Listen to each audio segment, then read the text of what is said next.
Des Pays-Bas où elle est née, Carla van den Berg est venue un jour en France, y tombant amoureuse de la Provence. Elle s'y est installée. Mieux, elle a pris la nationalité française et a élu domicile à Carnoules. Femme on ne peut plus cultivée, elle se passionne pour la littérature, les langues, l'art-thérapie, la peinture, la sculpture. Depuis 2014, elle a exposé tout azimut dans le Var, de Toulon à Sifour, de Saint-Cyr à Lagarde, d'Olioul à Hyères, en poussant tout de même par Paris et bien sûr les Pays-Bas. Aujourd'hui, elle s'est installée jusqu'au 27 juin à la galerie La Tête d'Obsidienne au Fort Napoléon de la Seine, où nous l'avons rencontrée. Je suis venue en France donc, en 1974. J'ai d'abord vécu dans les Alpes-Maritimes et puis le Var nous a attirés davantage, donc on s'est installé dans le Var. Moi j'avais déjà donc, une formation de prof de langue, mais je faisais de la sculpture à côté, j'avais fait une partie des beaux-arts. Et puis quand je suis arrivée dans le Var, j'avais envie de me perfectionner, donc je suis arrivée dans un atelier aux Beaux-Arts de Toulon. Et puis j'ai commencé à faire élaborer la sculpture, mes notions de sculpture. J'ai fait une formation de fondeur et puis voilà. Ça me plaisait, c'était un métier qui me plaisait davantage que prof de langue. Et donc j'ai rencontré un sculpteur, un professeur, qui avait besoin de quelqu'un pour l'aider pour un projet, pour réaliser un projet à l'hôpital de Pierrefeu. Et j'étais évidemment partante, j'ai travaillé, j'ai accepté sa proposition. Et donc je suis arrivée à Pierrefeu du Var, donc l'hôpital psychiatrique, il y a 28 ans. Et en fait, depuis cette époque, je suis restée, je suis devenue française, je me suis fait titulariser et puis donc depuis 28 ans, je travaille dans cet hôpital en tant qu'artiste plasticienne, art-thérapeute, ce qui me permet de continuer aussi mon propre travail, mais en même temps de le transmettre. Et donc, dans ce travail à l'hôpital, ce que je trouve passionnant, c'est qu'on oublie la maladie. Parce qu'on fait appel à la personne, au côté sain dans la personne. Ce qu'il a, chacun a quelque chose de peut-être de malade ou de toute façon de sain en lui. Et je m'adresse à cette partie saine dans la personne. Et puis comme ça, on peut arriver à avoir un échange fantastique qui tourne autour de l'art et qui soulève, comme je disais tout à l'heure par rapport à Spinoza, l'être humain et moi-même, parce que je suis contente quand ça marche.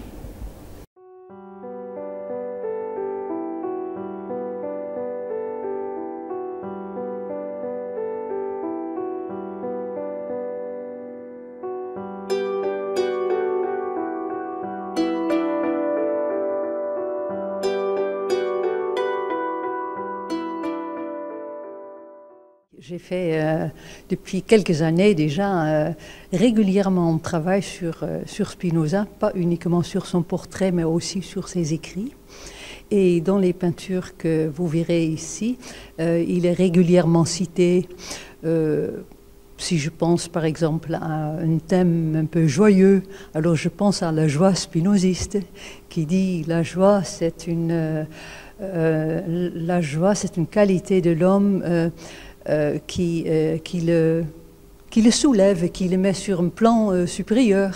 Hein, et sa philosophie, en fait, tourne beaucoup autour de ça, hein, autour de la joie et autour de la persévérance. Et la persévérance, c'est aussi quelque chose que moi, à laquelle je crois, parce que je suis comme deuxième métier, j'ai les métiers de art-thérapeute dans un hôpital et je travaille avec des personnes qui sont souvent qui tournent en rond et qui sont parfois dépressives et tout ça. Et puis voilà, donc j'essaie de travailler sur quelque chose qui est dans une durée. Et je pense qu'on peut y arriver si on y croit un petit peu et si on s'y accroche. Et puis voilà, donc cette persévérance, c'est Spinoza qui me l'avait appris, et puis voilà, j'essaie de transmettre ça.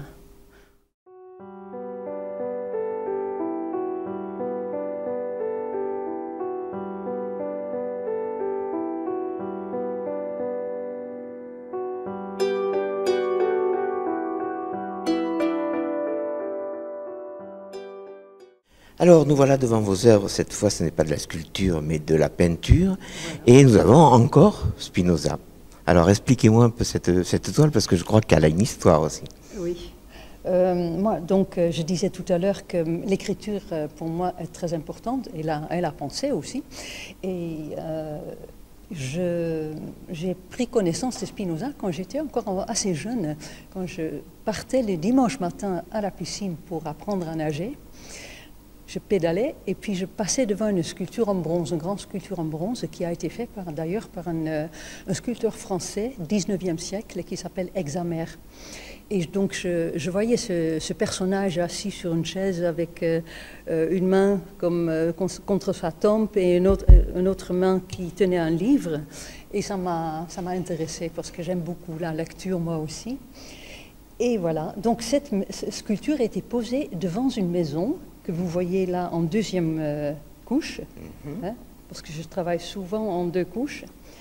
C'est la maison où il a écrit son œuvre principale qui s'appelle Éthique.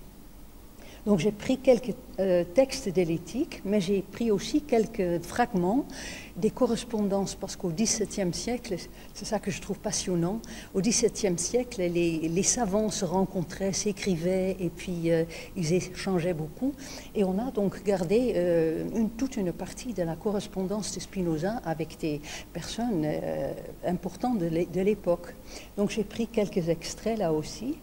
Et je ne pouvais pas m'empêcher quand même de faire un portrait de Spinoza pour lequel a posé un ami plasticien qui me fait penser un petit peu à Spinoza à cause de ses cheveux et son regard. Alors, autre salle, autre façon de peindre, de travailler, les rhodoïdes. Expliquez-nous un peu. J'aime beaucoup le matériau parce que c'est un matériau transparent et ça permet donc de travailler en plusieurs couches. Et comme nous sommes tous formés à partir de plusieurs couches, hein, on a un inconscient, je pense, et on a un conscient, et puis je ne sais pas ce qu'on peut encore avoir comme conscient, mais en tout cas, il y a plusieurs vérités autour d'une personne ou dans l'image. Hein, il n'y a jamais un côté. Je crois que c'est une vision de sculpteur aussi. Hein, on tourne autour des choses. Donc, ces différents aspects, j'essaie de les traduire à travers des rhodoïdes. Je fais un fond d'un paysage, par exemple, ou un fond de texte. Et puis ensuite, sur la couche devant, je mettrai une autre image, mais qui est en rapport avec le fond. Hein, il y a toujours une relation entre les deux, et ça donne pour moi une impression plus complète de ce que je veux montrer, de ce que je vois.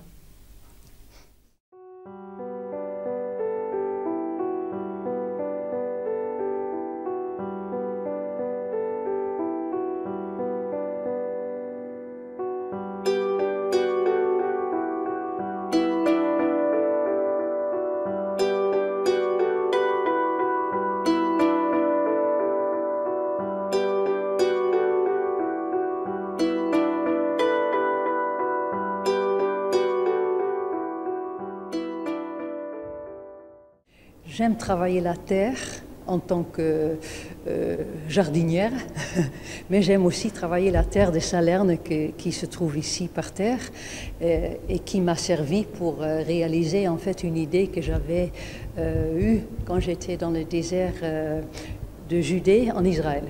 Donc en dessous des Hébron et du côté du Jourdain, la rivière, il y a une partie du désert magnifique et il y a des cercles presque parfaits et on dirait donc des geysers de boue pétrifiés.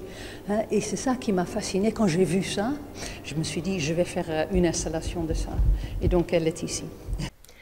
Carla, nous sommes ravis de vous avoir rencontré avant que ne commence cette exposition qui démarre dans quelques jours et l'on pourra la découvrir jusqu'au 27 juin. Y serez-vous présente durant toute l'exposition? Oui, bien sûr, bien sûr.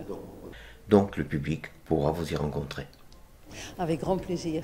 Et merci beaucoup pour votre venue et votre attention. Merci beaucoup. Merci Carla, à bientôt.